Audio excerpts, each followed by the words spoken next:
Terus misalnya mas, ada pengamen di rumah sampean, wis anaknya cantik, baunya wangi, suaranya bagus, lagunya enak banget, langsung dikasih duit apa ditunggu sampai lagunya selesai?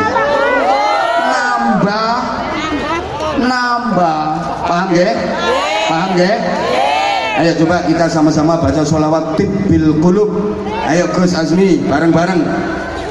Allahumma sholli ala sayyidina Muhammadin lil qulubi wa nawaiha. Itu jamaahnya lebih dari 17.000. Datanya ada di Mas Eri semua. Mulai dari yang Bangkok, Bangki, Bengkak, Bungkuk ada. Di situ tempat penjual sarang burung. Kiai-kiai seluruh Jawa Timur gerah. Kiai-kiai seluruh Jawa Timur jengkel. Gimana supaya Gang Doli ini bubar? Semuanya istighosah Profesor, istighosah, doa, ya Allah bubarkan Doli, bubarkan Doli. Di mana-mana kiai istighosah. Semakin diistighosahi semakin rame Doli.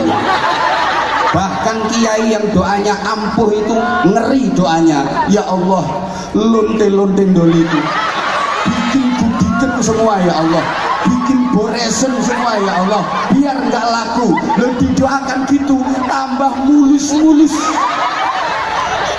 Kiai se-Jawa Timur nggak ada yang mampu membubarkan Doli, tapi begitu seorang wali kota sebelum Mas Eri yang juga dari PDI Perjuangan, Bu Risma, bikin kebijakan undang-undang perda nomor sekian garis miring sekian angka Romawi sekian Gang Doli bubar, tanda tangan cetok, selesai. Nggak usah qala ta'ala, nggak usah pakai qala Nabi, nggak usah Allahumma, nggak usah Rabbana. Betul? Betul? Ini pentingnya pemimpin. Makanya jangan anti politik. Tak kasih contoh lagi. Misalnya saya Anwar Zahid,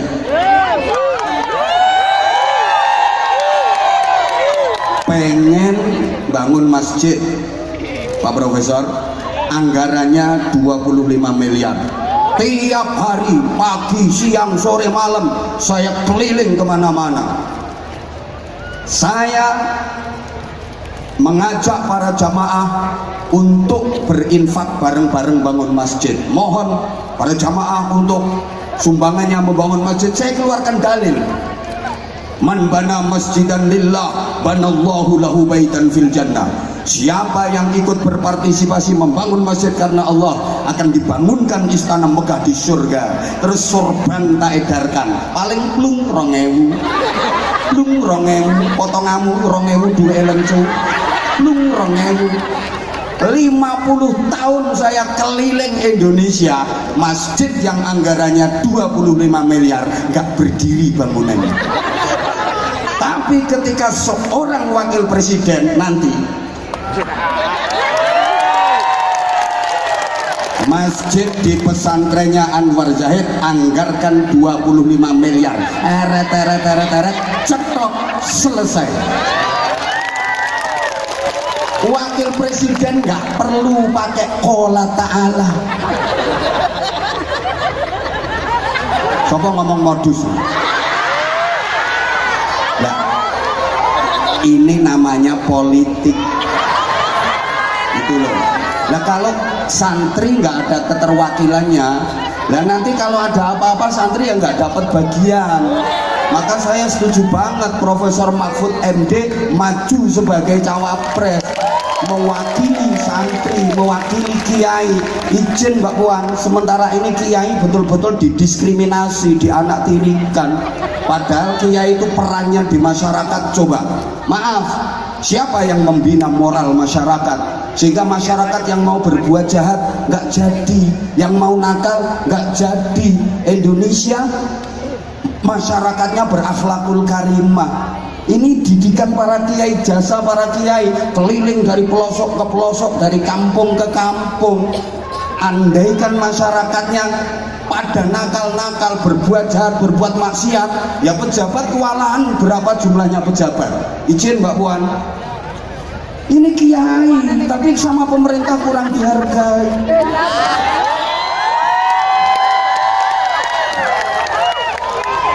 Wali kota, bupati aja dapat mobil dinas. Coba, nah, kerjaannya cuma tanda tangan setempel, tanda tangan setempel. Kiai dapat apa coba?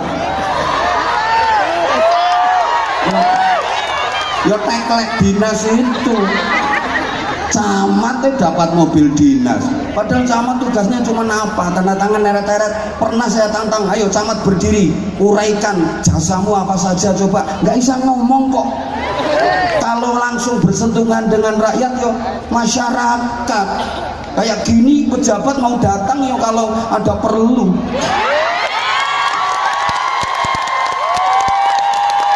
Profesor kalau nggak terima silahkan tinggalkan tempat sekarang juga. Saya ngaji sama jamaah. Sekalian Mbak Puan tinggalkan tempat ya. Loh, tapi kan ada petugasnya. Nah, kalau langsung ada masalah kecil pusat, ada masalah kecil pusat, ya nanti yang kecil-kecil kayak Mas Heri, Gus Yani lah kan duwe penggawean. Makanya delok bupati metengkrang gak wah apa-apa. Nah, itu dapat mobil dinas. Nah, sementara kiai nggak diperhatikan belas. Guru-guru dunia, guru-guru TPQ itu Prof, nanti tolong diperhatikan Prof. Itu yang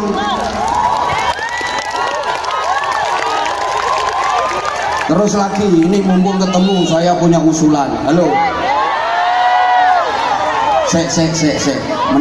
menang kita, makanya kita berdoa dulu ya. Saya sampaikan terkait doa. Nanti politiknya Rasulullah seperti apa? Bagaimana memilih pemimpin menurut Rasulullah. Ibarat memilih ibarat sholat berjamaah itu kalau makmum siapa saja boleh. Kalau makmum siapa saja boleh jadi makmum, nggak perlu diseleksi. Siapapun boleh jadi makmum asal punya wudhu, memenuhi syarat-syaratnya sholat. Siapapun boleh jadi makmum. Wong belah-belah, wong on, anak yang belum balik boleh jadi makmum. Tapi untuk jadi imam lo harus selektif, nggak sembarangan. Di antara nih maaf pertama yang paling pinter di bidang fikih. Nah kalau presiden itu, kalau presiden wakil presiden ya yang paling pinter dan pengalaman di bidang pemerintahan, tentu harus seperti itu. Terus dengerin tuh, yang paling banyak faham Qurannya. Nah ya harus ngerti hukum tata negara macem-macem, harus kayak gitu. Nanti ada sampai pada tataran dipilih yang usianya lebih tua. Kalau gitu makanya sehingga kita berpikir Allahumma sholli ala Muhammad. Maka kita perlu berdoa memohon kepada Allah Subhanahu wa taala, mudah-mudahan ke depan Indonesia diberikan pemimpin yang terbaik. Saya tanpa mengurangi rasa hormat Mbak Puan, Profesor Mahfud, kalau ada yang datang ke saya, siapapun calon apapun, saya doanya jahat. Ya, saya doanya jahat. Misalnya Mas Heri datang ke saya, Gus Yani datang ke saya, yang saya kenal itu mesti menang toh. Minta didoakan jadi ini. Saya doanya gini, ya Allah, kalau memang jadinya beliau ini sebagai pemimpin membawa maslahah, manfaat dan barokah untuk umat, untuk masyarakat, jadikan beliau ya Allah. Tapi kalau jadinya beliau ini membawa madharat untuk umat, madharat untuk masyarakat, mudah-mudahan nggak jadi. Siapapun termasuk capres cawapres. Nah ini salahkah doa saya? Ayo profesor aja nggak berani menyalahkan, apalagi potongamu. Nah kalau profesor misalnya, ya kalau profesor jauh lebih alim daripada saya, jauh lebih pinter daripada saya, tapi nek ceramah lari saya. Ya, memang bukan wilayahnya beliau kok. Saya diminta doa ya tak doakan seperti itu. Kalau memang Profesor Mahfud MD ini jadi wapres membawa maslahah, manfaat dan barokah untuk Indonesia, jadikan beliau wakil presidennya. Tapi kalau enggak, mafhum mukhalafahnya gitu, Prof. Ya harus nerima. siapapun loh. Saya kan tadi udah ngomong, saya bukan ahli politik, saya sama kayak panjenengan semua, saya kayak panjenengan semua, rakyat kecil. Maka Profesor Mahfud tadi juga menyampaikan calon yang ada insya Allah putra-putra terbaik bangsa Indonesia. Buktinya yang lolos dan terpilih adalah mereka, dudu palikmu. Berarti mereka yang terbaik. Nah, kita memilih yang paling baik dari yang baik-baik itu. Mudah-mudahan Allah kasih kita pemimpin yang terbaik. Amin Allahumma. Amin Allahumma. Doa ini penting. Amin ya robbal. Ini pengajian Prof, ini nggak ada kaitannya dengan yang lainnya. Halo, halo. Dalam kehidupan ini ada dua kekuatan yang dahsyat, ada dua kekuatan yang hebat. Satu takdir, dua doa. Takdir itu keputusan Allah, takdir itu rencana Allah. Sedangkan doa adalah permohonan hamba kepada Tuhan. Doa itu janji Allah kepada hambanya. Allah berjanji, ud'uni astajib lakum. Berdoalah kalian kepadaku, maka aku berjanji akan aku ijabah, akan aku penuhi doa dan permintaanmu. Dan Allah tidak pernah mengingkari janji. Maka doa sangat kuat. Allahumma sholli ala Muhammad. Saya ulang, takdir itu keputusan Allah, rencana Allah, sangat kuat. Doa itu permohonan hamba kepada Tuhannya. Doa itu janji Allah, dan Allah tidak akan mungkin mengingkari janji. Sangat kuat. Takdir kuat, doa kuat. Dari yang sama-sama kuat ini, mana yang lebih kuat? Ternyata para jamaah, Allah sering merubah rencananya demi memenuhi permohonan hambanya. Saking cintanya Allah sama hambanya, saking sayangnya Allah sama hambanya, sampai-sampai Allah sering merubah takdirnya demi memenuhi doa hambanya. Dirubah dengan takdir yang baru. Yamhullahu ma yasha'u wa yuthbit wa indahu ummul kitab. Jadi ternyata keputusan Allah itu masih bisa diganggu gugat. Pakai apa? Pakai doa. Doa yaruddul qadha. Doa itu bisa menolak keputusan Allah. Nah, keputusan Allah aja masih bisa diganggu gugat. Masa keputusan MK nggak bisa diganggu gugat?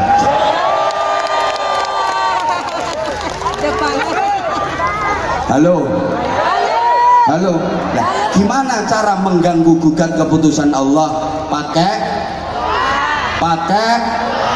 doa. Nah, kita manusia berdoa itu pas dan harus memang. Kenapa?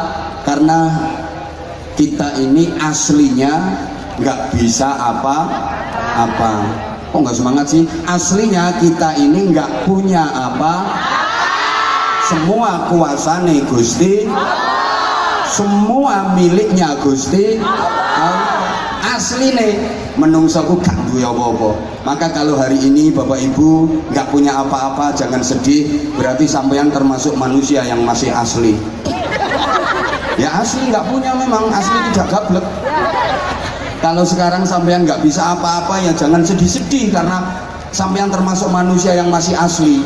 Yang bisa apa-apa, yang punya apa-apa hanya Allah Subhanahu la haula wala quwwata illa billah.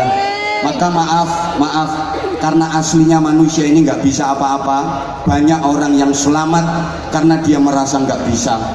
Sebab dia merasa nggak bisa, maka dia selalu memohon kepada yang bisa, minta bantuan kepada yang maha bisa, yaitu Allah melalui doa. Banyak orang yang celaka gara-gara merasa sok bisa. Karena dia merasa sok bisa, akhirnya sembrono,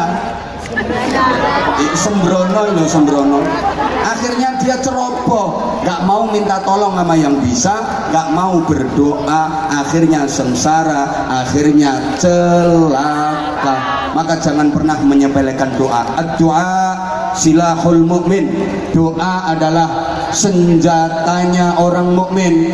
Namanya senjata, meskipun bahannya biasa-biasa saja, kalau dirawat, sering diasah, lama-lama tajam. Betul? Meskipun doa kita biasa-biasa saja, tapi kalau kita istiqomah memakainya, kita bermohon kepada Allah dengan doa yang dianggap biasa-biasa saja, itu bisa tajam, bisa jadi ampuh. Sebaliknya, senjata meskipun bahannya istimewa, tapi kalau nggak pernah diasah, nggak dirawat, lama-lama karaten. Bahasa Inggrisnya the tayang. Ada doa yang katanya istimewa, ijazah dari syekh beneran, bukan syekh lor, syekh kidul, syekh setan, syekh kulon, tapi nggak pernah dipakai, ya karaten. Moga-moga paham ya. Nah, setiap kita berdoa hakikatnya dikabulkan nama Allah. Cuman kadang-kadang Allah dalam mengabulkan doa itu tidak sesuai dengan apa yang sampeyan minta, dikasih dalam bentuk lain yang menurut Allah itu jauh lebih baik bagi sampeyan. Sampeyan mintanya A tapi sama Allah dikasih B. Kenapa? Karena kalau dikasih A bahaya, yang baik bagi sampeyan adalah B. Contoh, sampeyan kan sering minta kepada Allah, sering berdoa minta jadi orang kaya, betul? Betul. Taman lek ndonga njaluk sugih. Saking aneh bahasanya diperhalus, ya Allah karuniakan kepadaku rezeki yang luas, rezeki yang lancar. Aslinya ya Allah sugih.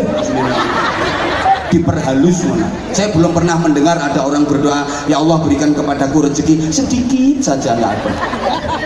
Tapi kenapa sama Allah sampean kok gak dikei sugih, sampean kok awet melarate? Karena menurut Allah sampean lebih baik jadi orang miskin. Kalau sampean kaya bahaya, wong sama nurung sugih medite ngono. Dah neo sugih. Kayak gini loh, maaf. Sampean punya anak kelas 3 SD, minta dibeliin sepeda motor. Sampean punya duit, kira-kira sampean beliin sepeda motor apa enggak?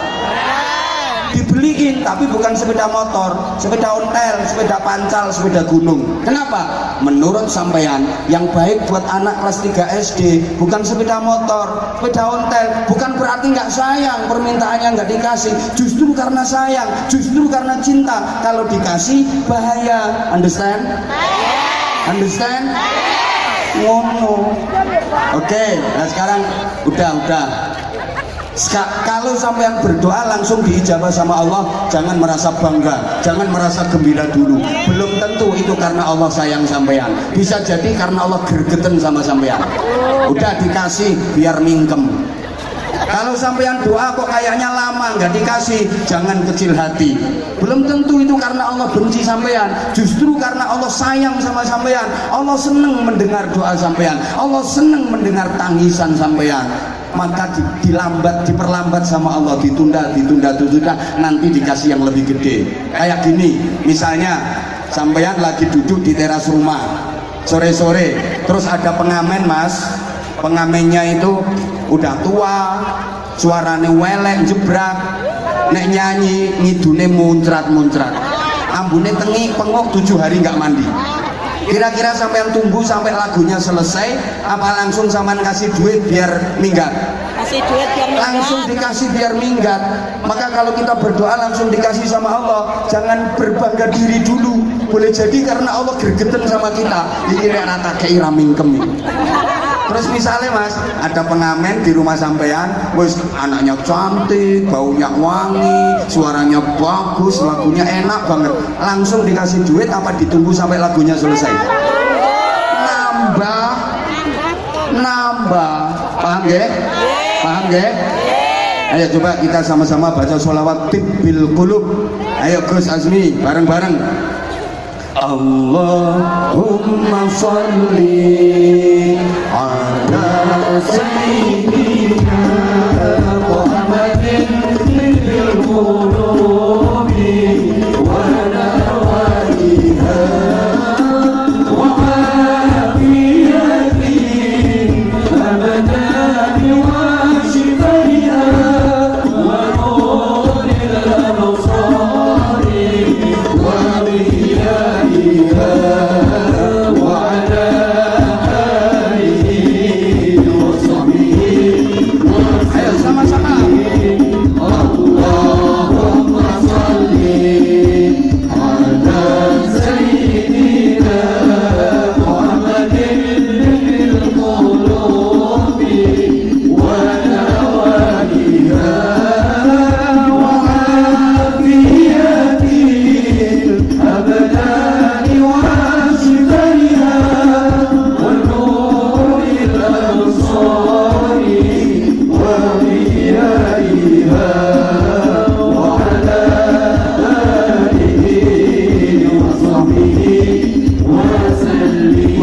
sholli ala Muhammad.